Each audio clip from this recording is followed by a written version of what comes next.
Señor les bendiga. Les pido que oremos para dar inicio al taller. Tenemos 45 minutos, lo cual a lo mejor ya son 40 por el tiempo que hemos estado esperando. Vamos a orar, hermanos, poniendo este tiempo en las manos del Señor. Padre Celestial, en tus manos ponemos este tiempo y rogamos, Señor, que tu palabra hable a nuestra vida. Señor, que tú seas quien pues siga trabajando en nuestra manera de pensar, nuestra manera de actuar, y Señor, que renueves nuestro entendimiento. Ayúdame a mí a presentar este material, Señor, y que sea entendible, que sea claro, y Señor, que tu nombre sea exaltado sobre todo. Gracias porque eres bueno y misericordioso. En nombre de Jesús. Amén. Bueno, para aquellos que no me conocen, mi nombre es Misael Hernández. El Señor me llamó al ministerio hace 14 años. Empecé muy joven en la obra del ministerio. Comencé mi primer trabajo como siembra de iglesias. Estuvimos plantando y fundando la primera iglesia bautista en Arandas, Jalisco. Después de un tiempo el Señor me dio la oportunidad de dirigir el grupo de hermanos ahí por 2 años y medio aproximadamente. Y en 2004 el Señor me llamó a Ministerio de Evangelismo a tiempo completo. Sirvo al Señor desde hace 10 años ya a tiempo completo en ese ministerio de evangelismo conocido como Campañas al Aire Libre, y ha sido todo una aventura servir al Señor, todo un privilegio. Y bueno, pues realmente me siento honrado de poder estar frente a ustedes. Cuando me invitaron a participar, yo decía, bueno, no creo que aporte mucho, pero pues el Señor ha sido misericordioso y en su gracia pues nos ha dado algo de experiencia en el área de evangelismo, y precisamente esta mañana vamos a hablar acerca de eso, de evangelismo. Y la idea no nada más es decirles, miren, así se evangeliza y eso tienes que decir y después tienes que mostrar esto. Sí, pero también me gustaría que pensáramos en el por qué no evangelizamos. Es importante saber por cómo evangelizar y qué decir y qué hablar y cómo presentarlo, pero también por el otro lado es importante reconocer cuáles son las razones por las que no evangelizamos, porque el 90 y tantos % de los evangélicos, o los que nos decimos evangélicos cristianos, no evangelizamos, no compartimos nuestra fe. Yo, hermanos, en el tiempo que tengo sirviendo al Señor en el ministerio, si acaso una persona en estos 10 años me ha compartido el evangelio a mí, en 10 años. ¿Qué está haciendo entonces la iglesia? ¿Qué están haciendo los creyentes? ¿Por qué no evangelizamos? Y el material que vamos a utilizar, yo lo tomé de un libro que leí hace tiempo que se llama Testifique de Cristo sin temor, de William Fay. A lo mejor algunos de ustedes ya lo leyeron, y si no lo han leído, les sugiero que lo busque y lo lea. Es excelente libro. A mí me animó mucho y en cierta manera me confrontó también. Y bueno, ¿cómo desarrollar un corazón que testifique de Cristo? Y primero vamos a hablar de algunas experiencias. La pregunta es, ¿tuvo usted alguna vez la oportunidad de testificar de Cristo a alguien y no lo hizo? Recapitule un poco. ¿Tuvo usted alguna ocasión la oportunidad clara de compartir su fe con alguien y no lo hizo? ¿Alguien? ¿Sí? ¿Alguna vez? Les voy a platicar lo que a mí me sucedió. Hace tiempo, mi esposa y yo, cuando todavía vivíamos en Arandas, fuimos a un funeral acompañando a un ex compañero de trabajo. Su padre había muerto, y fuimos a la casa funeraria, y estábamos sentados ahí entre un montón de personas que nosotros no conocíamos. Y yo no soy de la idea de no lo veo en la escritura, por lo menos ahora, que Dios te hable a ti y haya nueva revelación o algo por el estilo. Tenemos la escritura, ¿verdad? La palabra profética más segura. Pero sí estoy convencido que el Espíritu de Dios puede hablar a nuestra vida de alguna forma para hacer la voluntad del Padre. Y en esa ocasión recuerdo bien que estábamos sentados ahí y platicando con algunas personas, conversando con mi esposa, y de repente vino a mi mente el siguiente pensamiento: levántate y predica. Se me hizo algo extraño. Continué con la conversación y tratando de conocer a alguien, con la posibilidad a lo mejor de compartir con alguna persona, pero no lo estaba haciendo, solo me estaba relacionando.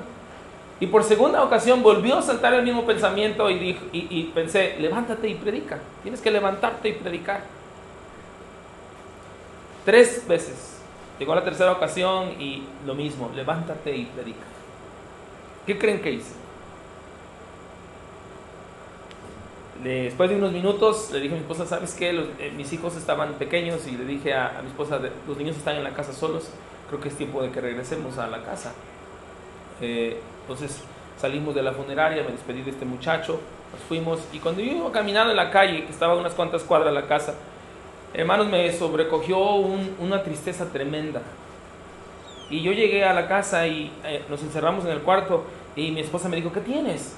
Yo le dije, esto fue lo que sucedió y le expliqué lo que había pasado. Y ahí en ese momento yo me tiré de rodillas a un lado de la cama y empecé a llorar y le pedí perdón al Señor. Porque yo sabía que el Señor había hablado a mi corazón, a mi mente, deseando que hiciera su voluntad y no lo hice. Y esa noche yo hice el compromiso con el Señor y dije, Señor, no permitas que vuelva a haber una ocasión en que tú claramente me das la oportunidad o me estás mandando que haga algo con respecto al evangelismo y no lo haga. No quiero que esto suceda otra vez. William Fay explica en ese libro que hay 4 razones, debe haber más seguramente, pero 4 razones básicas por las cuales no compartimos el evangelio. Y él dice que la primera razón es temor a ser rechazado. La mayoría de los cristianos no compartimos nuestra fe por temor a ser rechazados. ¿Qué va a decir la gente de mí? ¿Qué tal si me ofenden? ¿Qué tal si no me aceptan? ¿Qué tal si, verdad? Ese tipo de cosas. Temor a no saber lo suficiente. Algunos de nosotros no tenemos miedo de ser rechazados, pero pensamos que nos hace falta más preparación. Algunos otros tenemos miedo a ofender a alguien. No queremos ser ofensivos y pensamos, no, es que voy a perder una amistad o voy a perder el cariño de un pariente o la relación cercana de alguien. También tenemos temor a ser ridiculizados o perseguidos. No sé si alguna de estas encaja con usted, o 2 o 3 o las 4. Conmigo ha pasado. He utilizado las 4 razones en mi vida cristiana para decir, no, mejor no evangelizo. O mejor decido quedarme callado por temor al rechazo, temor a no saber, temor a ofender y por supuesto temor al ridículo o a que alguien pues se levante contra mí para dañarme. Y hablemos primero de ser rechazado. Según una encuesta realizada entre cristianos, hermanos, este es el temor número 1 por el cual no compartimos nuestra fe. Tememos al rechazo. En esta zona del país es muy difícil la vida cristiana en el sentido precisamente del rechazo, porque la gente suele ser muy crítica con respecto a esto. Recuerdo bien que cuando nosotros comenzamos la congregación en Arandas, mi esposa comenzó a dar un discipulado a un grupo de mujeres y las mujeres le recibieron a mi esposa muy bien durante un mes. Ella iba cada 8 días y daba el discipulado y las mujeres estaban muy contentas, muy agradecidas y mi esposa volvía con gusto y se preparaba y todo para dar el discipulado. Después de un mes, mi esposa fue y tocó la puerta y tocó la puerta y tocó por bastante rato hasta que finalmente, y mi esposa notó que alguien se asomó por la ventana del piso de arriba, que era un segundo piso, y salió la señora y ella le dijo, creo que mereces que te digamos la razón por la cual no queremos abrir la puerta.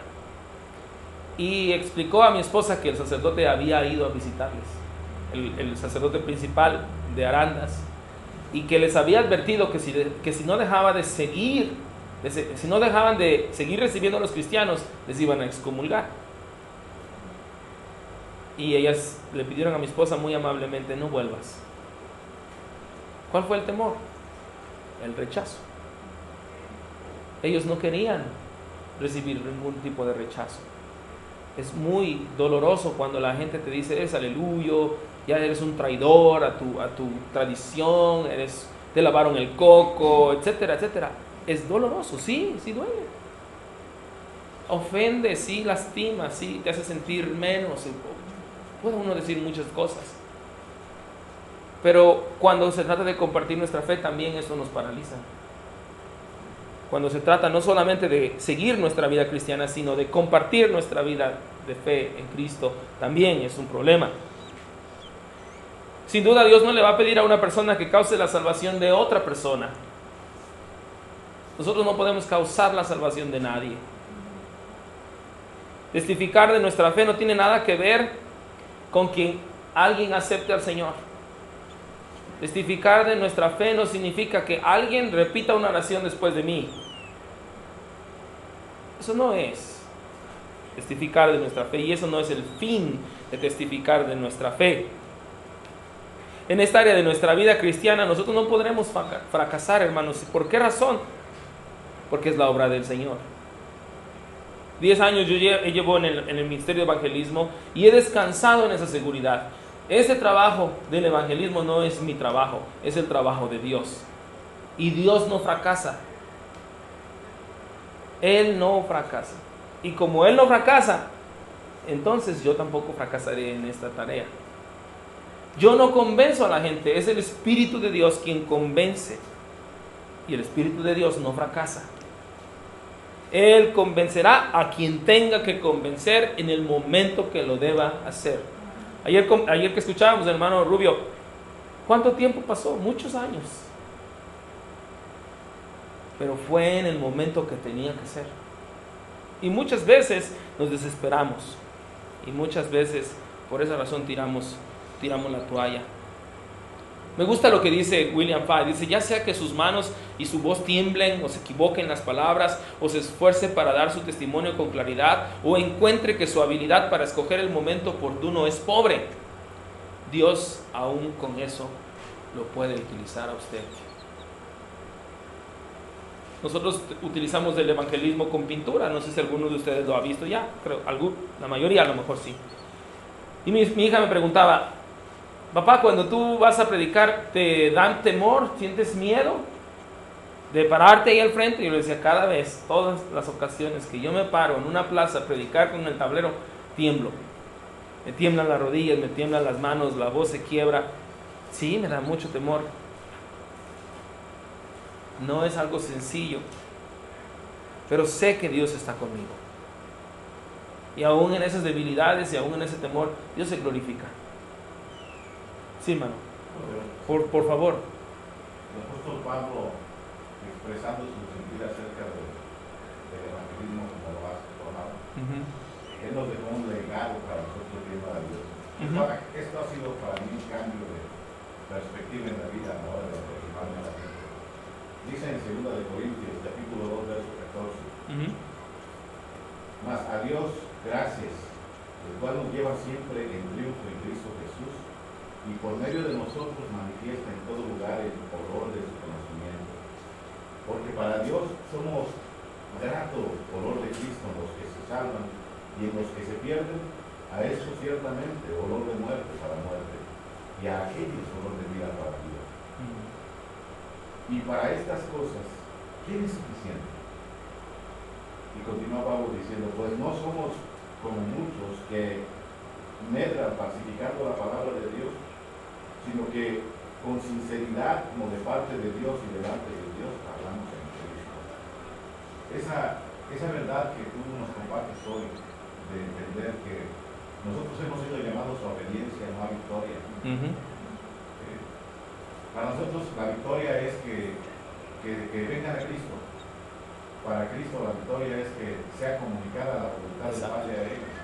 Y a unos les vamos a hacer olor de vida para vida, y nos vamos a regocijar con ellos, pero a otros les vamos a hacer olor de muerte para muerte y nos van a rechazar. Claro. Y Pablo explica que eso no depende de nosotros. Lo que sí depende de nosotros es hacer las cosas como Dios manda. Predicar la verdad, aunque no resulte lo que nosotros quisiéramos que resultara, pero presentarla con sinceridad, como si Dios estuviera junto a nosotros, asesorándonos del evangelio. Amén. Gracias, hermano, por compartir esto. Y me gusta bastante porque es cierto, quien rechaza, no rechaza a usted, no le rechaza a usted, le rechaza a Cristo y a su palabra, a su perdón, a su salvación, a esa vida eterna en Él. El material nos dice ahí en el libro, dice, Dios puede usar su testimonio, sin embargo Dios no va a usar su silencio. Cuando nosotros tememos y el temor nos paraliza, pues no es que el plan de Dios se trunque, porque Dios va a usar a cualquier otra persona para hacerlo. Es más, yo estoy convencido de que si nosotros no compartimos el Evangelio, nosotros nos perdemos de ese privilegio. Porque alguien más lo va a hacer, Dios va a utilizar a alguien más. Nosotros somos los que perdemos el privilegio de ser instrumentos de Dios. Henry Blackaby, en su libro Mi experiencia con Dios, él dice, ora a Dios pidiendo que Él te ponga donde Él está obrando, donde Dios ya está obrando. Y eso es verdad. No es que tú eres el súper acá que todo sabe y el súper evangelista que todo puede hacer. No eres tú, es Dios. Y en la dependencia de Él debemos permanecer. Dios nos puede usar con todas nuestras debilidades. Y Pablo dice, ¿quién es suficiente para esto? ¿Y quién era Pablo? Y ni él mismo, ¿verdad?, pensaba de sí mismo, yo soy Pablo. No, él sabía que era la dependencia del Señor que debía estar siempre. Dios no va a usar nuestro silencio, hermanos. Y debemos tener eso bien presente. Vamos a ver, esperar que esto funcione. Otro temor es el no saber lo suficiente. Esto es típico en muchos cristianos. Pensamos que es necesario tener un gran conocimiento de la Escritura para poder llevar a alguien a través del Evangelio. No estoy diciendo que el cristiano tiene que ser un ignorante. De hecho, Primera de Pedro dice que debemos estar preparados para presentar defensa. Esto quiere decir que es necesario que el cristiano esté preparado en la Escritura para poder presentar defensa. Debemos conocer la Escritura, debemos comer la Escritura, debemos asimilar la Escritura. Yo estoy convencido que todo cristiano debe ser un teólogo. Debemos ser teólogos. A lo mejor no vamos a ser teólogos destacados como MacArthur u otros grandes teólogos del pasado, pero debemos en una medida ser teólogos, debemos conocer la Escritura a profundidad. No solamente de quedarnos con lo que el domingo nos dan, sino llegar a nuestra casa y escudriñar la Escritura y saber y conocer de ella. ¿Por qué es lo que me dijeron el domingo? ¿Quién lo dijo? ¿Cómo lo dijo? ¿En qué contexto? Etcétera. Todos debemos tener suficiente conocimiento de nuestra fe que cualquier pregunta la podamos responder. Ahora, yo les digo una cosa, no sabemos todas las respuestas. Nadie sabe todas las respuestas. Y a veces he escuchado personas que dicen, no, sí, y sacan su Biblia y quieren responder y no tienen fundamento. ¿Verdad?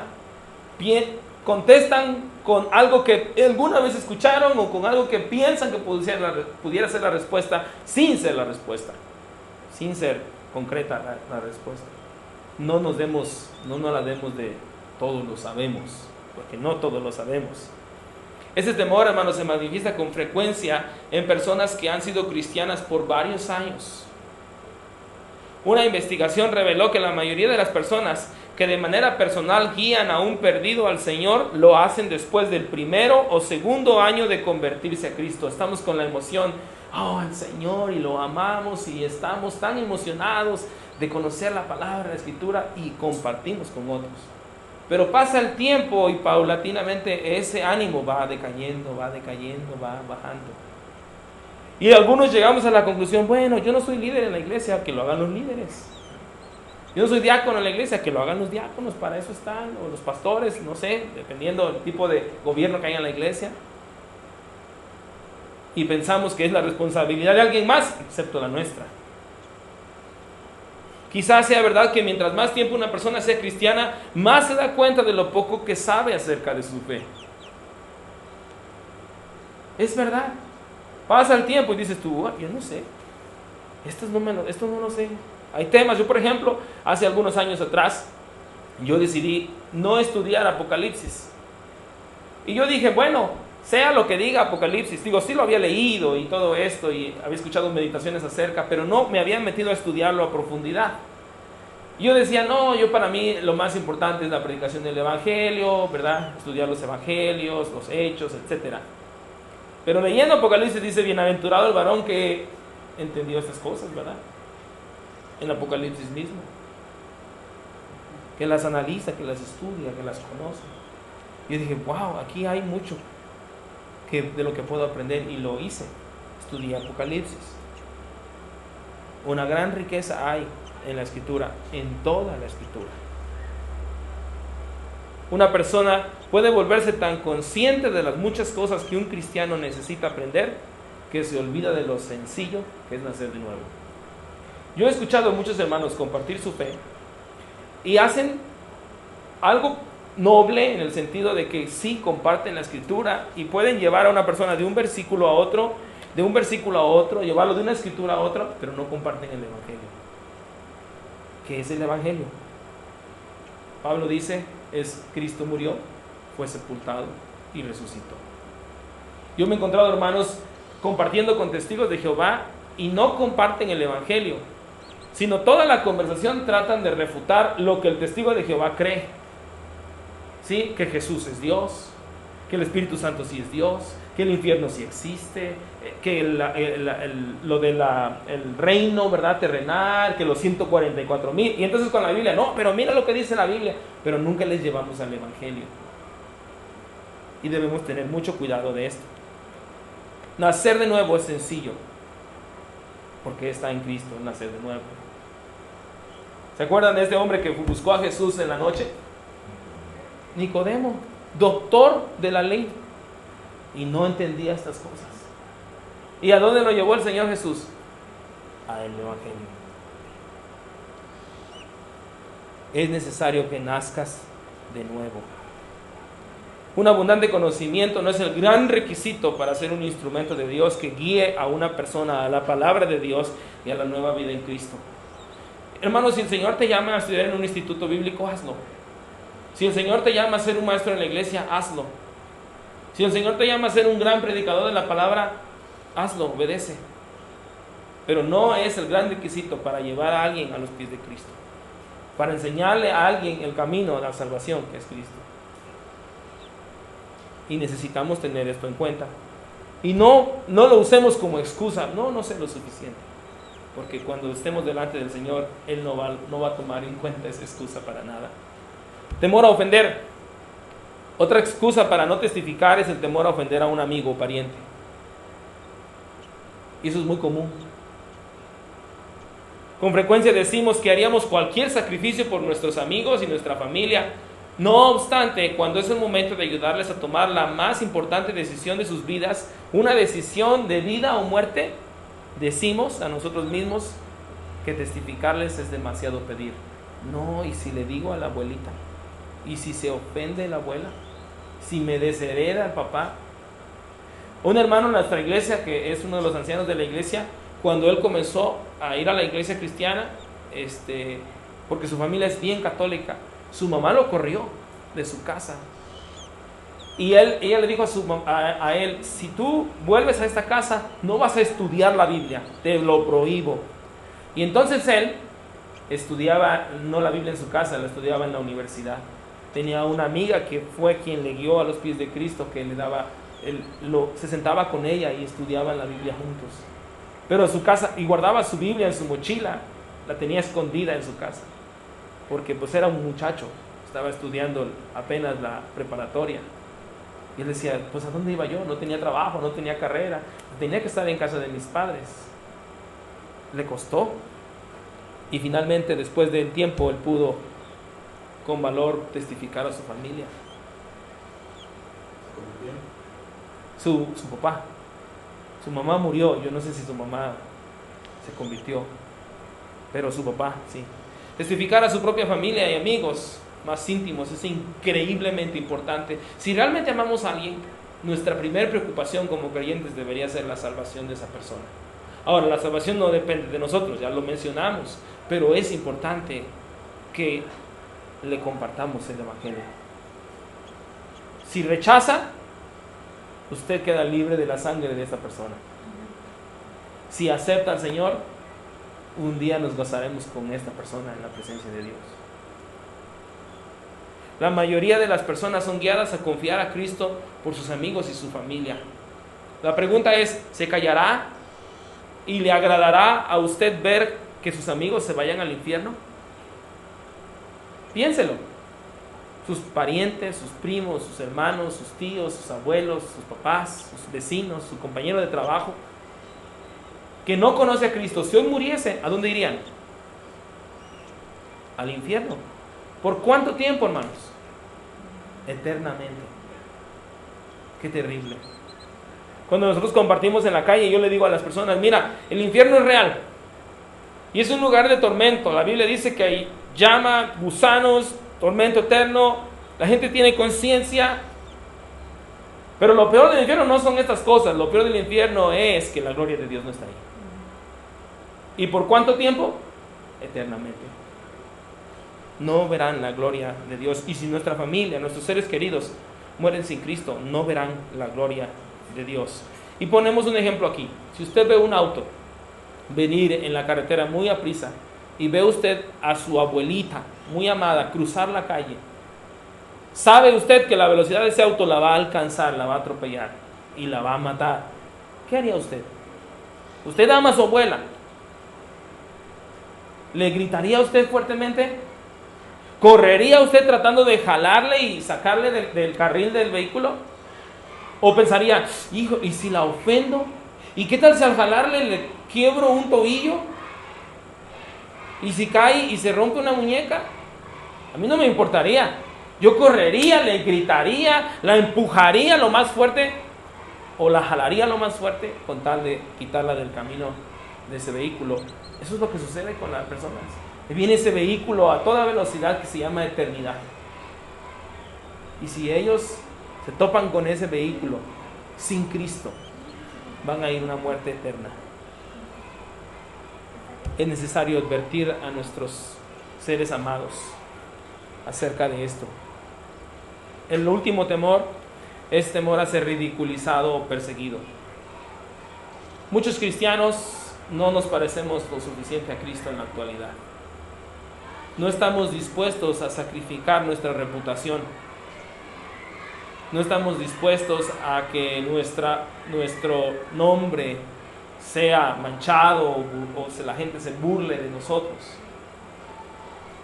Yo recuerdo cuando comenzamos la obra en Arandas hace ya muchos años, la gente nos tachaba de aleluyos y muchos compañeros en el trabajo se burlaban de nosotros y nos decían cosas muy ofensivas, demasiado ofensivas. Y nosotros permanecíamos firmes. Y hasta el Señor nos dio gracia para estar ahí. Pasaron los años y después de mucho trabajar, de mucha oración, de mucho caminatas, hacíamos caminatas de oración en la ciudad y vinieron grupos de Estados Unidos para hacer saturación bíblica. Hicimos muchas campañas evangelísticas, médicas, etc. La gente que nos criticaba después de algunos años me tocaban a la puerta y me decían, yo sé que usted está más cerca de Dios, tengo una necesidad, mi abuelo está enfermo, mi mamá está enferma, no encuentro trabajo. Y la gente venía a nosotros. Recuerdo bien que estábamos un día sentados, mi esposa y yo, en el centro de salud, y pues en el centro de salud entra y sale mucha gente, y una señora se acercó a mí y se estaba sentada ahí y me dijo, yo no conozco a usted. Yo no la conocía a ella. Y yo le dije, ¿de veras? Dice, sí, yo lo conozco a usted. Y me empezó a dar santo y seña de dónde vivíamos, dónde nos había conocido. Me dijo, yo sé que usted predica ahí en la plaza, yo le conozco que usted va a la iglesia cristiana. Las personas te ubican. Pero cuando tenemos nuestro nombre demasiado alto, no queremos sacrificarle demasiado. Pensamos que el vituperio, ¿verdad? Un día mis compañeros de trabajo me traían a carrilla, pero feo. Y la verdad es que al principio me entristeció y después me enojó porque empezaron a ser muy ofensivos. Y después el Señor trajo a mi mente ese pasaje de la Biblia: bienaventurados cuando por mi causa os persigan, os vituperen. Y yo me volteé y le dije a ellos: ustedes sigan echando, que por causa de ustedes el Señor me va a dar bendición. Y ellos se callaron, no dijeron más nada. Hermanos, no vale la pena el riesgo del ridículo o incluso hasta la persecución por hablar a los perdidos acerca de Cristo. Sí vale la pena. Vale la pena que tu reputación sea tirada por el suelo con tal de que una persona sea salva. Caer en esta clase de temores, explica William Fay, es practicar el pecado del silencio. La Escritura es clara cuando dice que aquel que sabe hacer lo bueno y no lo hace, le cuenta por pecado. ¿Hay alguna diferencia al compartir hoy de Cristo que en los tiempos de Jesús? ¿Era más difícil para ellos o es más difícil para nosotros? Es igual. La gente sigue renuente al Evangelio. La gente sigue renuente a Cristo. La gente no quiere saber de Dios. La Biblia es clara cuando dice: no hay quien busque a Dios. No hay diferencia en ese sentido. ¿Estamos expuestos a las mismas situaciones o algo ha cambiado? La única ventaja que yo veo es que en el tiempo de Cristo, en la iglesia primitiva, el sacrificio de Cristo, la muerte, resurrección, estaba muy fresco todo el evento, ¿verdad? Los milagros que se obraban a través de los discípulos y todas estas cosas trajeron un crecimiento exponencial del Evangelio y de la iglesia en sí. Pero la iglesia es la misma. Nuestro Cristo es el mismo. Su poder es el mismo. Y sus promesas son las mismas. Él fue el que dijo: yo estaré con ustedes todos los días hasta el fin del mundo. Y a los discípulos les dijo: no teman. No teman. Y los envió. Nosotros no debemos temer. Jesús envió a sus discípulos y les pidió no temer. ¿Es este mismo Jesús el que los envía a nosotros o es otro Jesús? Es el mismo. Usted no tiene por qué temer. Resista la tentación de considerar sus debilidades y creer que éstas son incambiables. Con toda honestidad, con toda sinceridad debemos confesar a Dios nuestros temores de testificar. Hermanos, yo me he parado en plazas públicas, en Guadalajara, en otras ciudades, y yo con toda honestidad de mi corazón le digo al Señor: Señor, tú sabes que no quiero hacer esto hoy. Y estoy ahí luchando con mi parte carnal y ¿verdad? Y le digo: Señor, tú sabes que estoy pasando por esto, me peleé con mi esposa antes de venir, no tenemos dinero, no hay gasolina, no hay gas, no hay comida, etc. Y yo digo: Señor, no quiero hacerlo. Y le pido fortaleza al Señor y me paro a predicar y el Señor me da fuerza. Porque como decía el hermano, es cuestión de obediencia. Uno tiene que ser obediente. Pero el Señor conoce nuestro corazón. No hay nada oculto delante de Él. Y debemos: Señor, tengo temor. Señor, tengo flojera. Señor, no tengo ánimo. Estrés. Tengo depresión. Yo le digo a mi esposa: lo malo de mi carácter es que yo no me doy cuenta cuando estoy deprimido. Soy sanguíneo. Siempre estoy vacilando y soy alegre y todo, y hablo bastante. Entonces, no me doy cuenta cuando estoy deprimido. Debemos ser honestos delante de Dios. Centre su corazón en la fortaleza de estos asuntos, la presencia de Dios y la seguridad de su poder. Dios está con nosotros. Él nos prometió su presencia, Hechos 1:8, su Espíritu mismo, para poder ser testigos. Y en esto debe radicar nuestra confianza. Ahí debemos centrar nuestra fe, nuestra confianza. El Señor está con nosotros. Sus propias fortalezas, hermano, no le darán el poder para testificar de Cristo al perdido. No importa cuántos años pases en un ministerio de evangelismo, no es por lo que has hecho tú, no es por lo que ha hecho Misael, es la dependencia en el poder de Cristo. Tú puedes ser muy nuevo, pero si dependes del Señor, el Señor te da la capacidad, el Señor te da la sabiduría, el Señor te guía y puedes hacer el trabajo bien. O puedes tener muchos años, pero empezar a depender de tus propias fuerzas, y entonces ahí no habrá fruto. El testificar con éxito es un asunto de obediencia, lo que comentaba hace ratito el hermano, y dependencia. No solo es obedecer en mis fuerzas, sino obedecer y depender del Señor. Su más grande fortaleza es el deseo de confiar en Dios para guiarlo a testificar. Debemos estar siempre preparados, presentando defensa. Tenemos el ejemplo de David en la Escritura, este jovencito, ¿verdad? Sin ningún adiestramiento militar. Las posibilidades lógicas eran muy leves, pero aún así David se levantó y dijo a Goliat: tú vienes a mí con espada, jabalina, casco, todo lo que puedas traer como guerrero, pero yo vengo a ti en el nombre de Jehová de los ejércitos. Una piedrita, una onda, y Dios le dio la victoria. No porque era David, sino porque David había confiado en el Señor y su dependencia estaba en Él. Bienvenidos los que llegan tarde. Le echo carrilla porque somos muy amigos. Ok, oye, se fue. Bueno, compañero se fue a la diapositiva. No importa. Mira, ya me regresé mucho. Permítame un segundo, porque esto de la tecnología, eso de la tecnología no se me da mucho. Es por echar carrilla, ¿verdad? Castigo divino.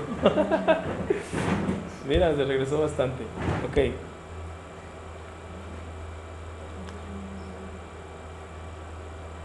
Ya casi llegamos, ¿eh?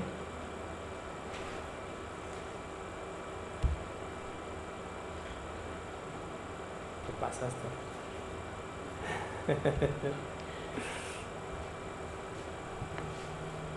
Bueno, ya casi terminamos porque vamos a ir corriendo con el otro taller, ¿verdad? Sí, es inmediatamente después. ¿El otro taller? Ok. El otro taller lo va a dar Eleazar. Dice: hoy en día, cuando usted testifique de Cristo sin temor, sepa que va con el poder de ese mismo Dios fuerte, el Todopoderoso, Jehová de los ejércitos, como lo hizo David. Debemos confiar nosotros. Ahora, ¿cómo desarrollamos un corazón que testifique de Cristo? Ya le di la mala noticia. Usted puede ser que esté teniendo temor, puede ser que no quiera que ser ridiculizado, puede ser que, ¿verdad?, que no sepa lo suficiente. Y hacemos la misma pregunta: ¿tuvo alguna vez la oportunidad de testificar de Cristo y no lo hizo? Puede ser que usted escoja una de esas razones, o las 4 razones, o 2 de esas razones. Pero ¿cómo arreglamos esto? ¿Cómo solucionamos esto? Dios nos da la oportunidad con la promesa de su poder, y a pesar de ello, a pesar de estas cosas, sencillamente le decimos a Dios que no. A causa del temor, nuestro no va acompañado de muchas justificaciones y frases defensivas, pero decirle a Dios no por cualquier motivo es pecado. No hay una justificación para con Dios y decir: Dios, yo no podía hacer esto. Señor, yo no supe hacerlo. No estuve capacitado. No tuve el tiempo. Soy tartamudo, como dijo Moisés, ¿verdad? No vale nada delante del Señor. Debemos obedecer.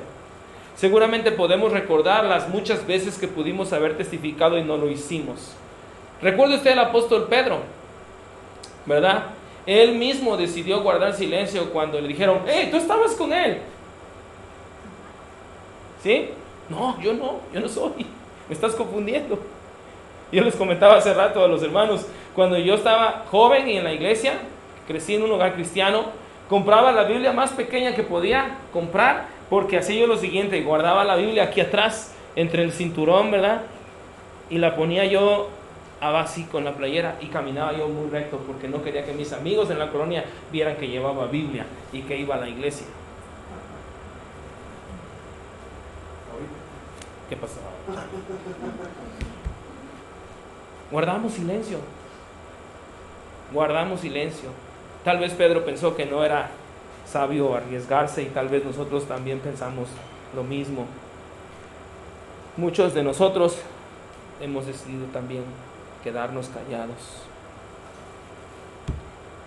Estoy por terminar. Otra forma de pecado del silencio, hermanos, y esto es muy común, es dar solo el testimonio suficiente para tranquilizar nuestra conciencia. Damos testimonio pequeño, ¿verdad?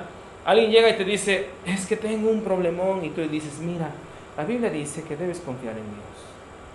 Mira, la Biblia dice esto, y le damos unos cuantos versículos que ni siquiera se pueden aplicar a estas personas. ¿Por qué? Porque no tienen a Cristo, porque no conocen al Padre, porque no han llegado a Él a través de Cristo. Y les decimos estas cosas bonitas porque se escuchan bien, pero no hay posibilidad de que se apliquen a ellos. Decimos a la gente que amamos al Señor, les decimos con entusiasmo que oraremos por ellos, y aún algunos de nosotros traeremos un distintivo de nuestra iglesia, pondremos una gran calcomanía, yo voy a la iglesia fulana de tal. Sin embargo, debemos admitir que no damos suficiente información a los perdidos para permitir que el Espíritu Santo cambie sus corazones. Y es ahí el detalle, como decía Cantinflas, ahí está el detalle. No compartimos el Evangelio. Hablar de la Biblia, hermanos, no es compartir el Evangelio. Tengamos eso en mente. Si no testificamos a nuestros amigos, a nuestra familia o a personas o a nuestro alrededor, tal vez ellos nunca tendrán la oportunidad de ser conducidos por el Espíritu Santo a creer. Imagínense que es la última chance que tienen estas personas. Prediquemos el Evangelio, prediquemos la palabra, porque 150,000 personas aproximadamente mueren cada día, y pueden ser nuestros seres queridos, puede ser nuestra familia, pueden ser nuestros amigos. Nunca debemos perder de vista, hermanos, el destino de las personas que han rechazado a Cristo. ¿Cuál será? Infierno eterno. Y debemos tener en cuenta esto. ¿Cuál es la clave? Para solucionar el asunto o tener un buen enfoque, dos cosas. Mantener un sentido de compasión por los perdidos va a motivarnos a testificar mucho más. Tener en claro que una persona sin Cristo va directo al infierno debe crear en nosotros compasión. Pero si nosotros no entendemos la seriedad del infierno, la seriedad del juicio de Dios, no vamos a preocuparnos. Es más, si nosotros no entendemos claramente esto, nuestra vida cristiana va a ser mediocre. Nuestra vida cristiana va a ser cómoda, una religión más. Y necesitamos tener compasión por los perdidos. Probablemente ni siquiera nosotros hayamos sido rescatados. Seguramente. Y la otra cosa, y dice el material aquí, el combustible que nos impulsa a compartir el Evangelio debe ser nuestro agradecimiento a Dios por la cruz, combinado con una profunda preocupación por el terrible destino de los incrédulos. Compasión y agradecimiento. Si usted tiene gratitud a Dios por la cruz y por su propia salvación, debe reconocer entonces que otros necesitan a Cristo. Y esa combinación debe motivarnos a compartir al Señor. Eso es lo que debe mantener nuestra llama encendida con respecto al evangelismo. Si nos hace falta los combustibles de compasión por otros y agradecimiento por nuestra propia salvación, la tarea de compartir nuestra fe llegará a ser un trabajo y aún se sentirá como una obligación odiosa. ¿Evangelismo otra vez? Ay, ¿no pueden hablar de otra cosa? ¿Por qué siempre insisten en evangelismo? Yo no soy un evangelista, ya, por favor, déjenme en paz. Se vuelve una tarea odiosa, cansada. Si nuestro vehículo se queda sin combustible, tendremos que empujarlo en lugar de manejarlo. ¿Por qué decimos esto? Pensemos que el evangelismo es un vehículo súper del año, el modelo más moderno que tú te puedas imaginar.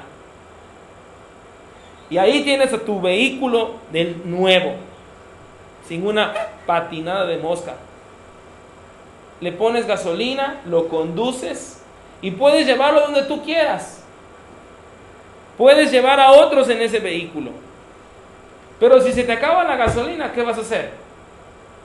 Vas a terminar empujándolo. Y no importa qué moderno sea el auto o qué tan nuevo sea el auto, va a ser algo tedioso empujar el auto.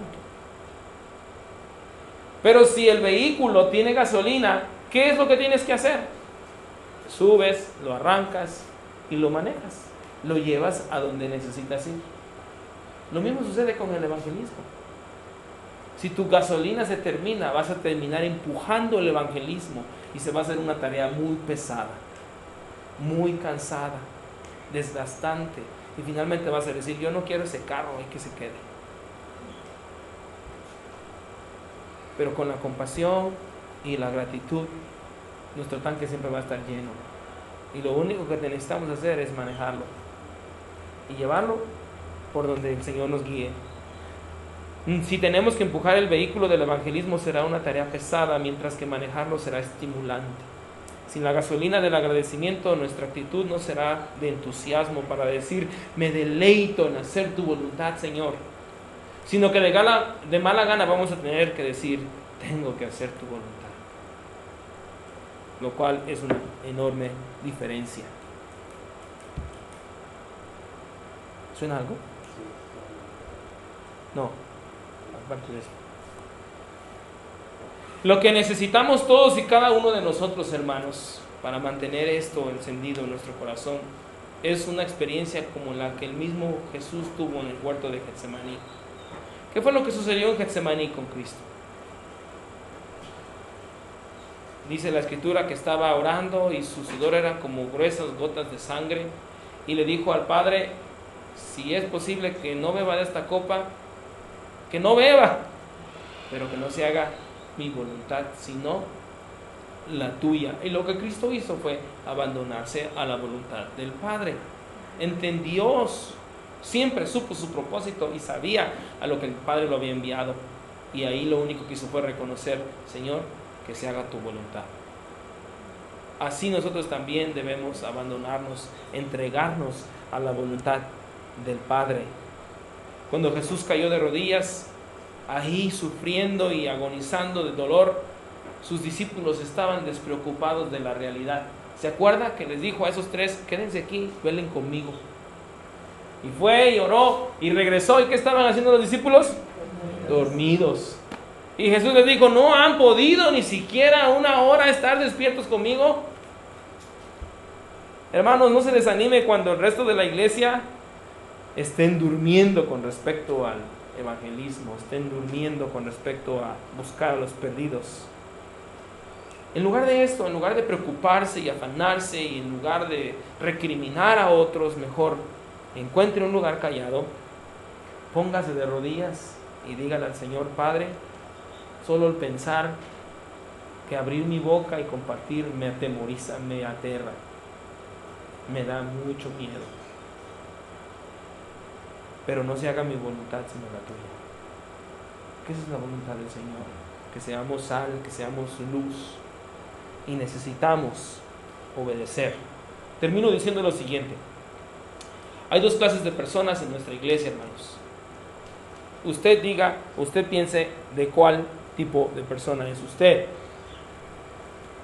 El primer tipo de personas en nuestra iglesia son las personas las que hablan de los perdidos. Hay personas que hablan de los perdidos. Oh, mi comadre necesita de Cristo. Oh, mi vecino necesita de Cristo. Mi vecina sufre, necesita de Cristo, etc. El mundo necesita de Cristo. Pero hay otro grupo de personas en la iglesia, las que les hablan a los perdidos. No solamente tenemos conciencia de que alguien necesita de Cristo, sino que les llevamos el mensaje de Cristo también. ¿Cuál de estos dos somos nosotros?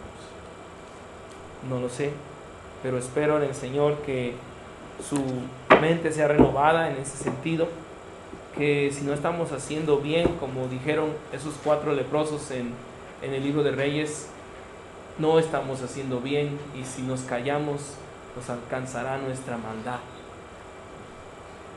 Si no estamos haciendo bien, que el Señor corrija eso en nosotros. Amén. Vamos a orar.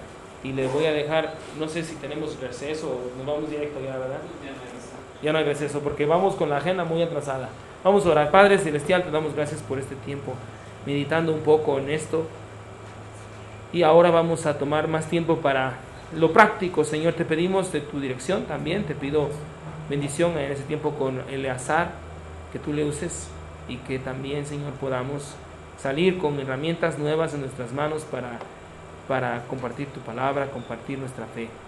Gracias por tus bondades para nuestra vida. En el nombre de Jesús. Amén.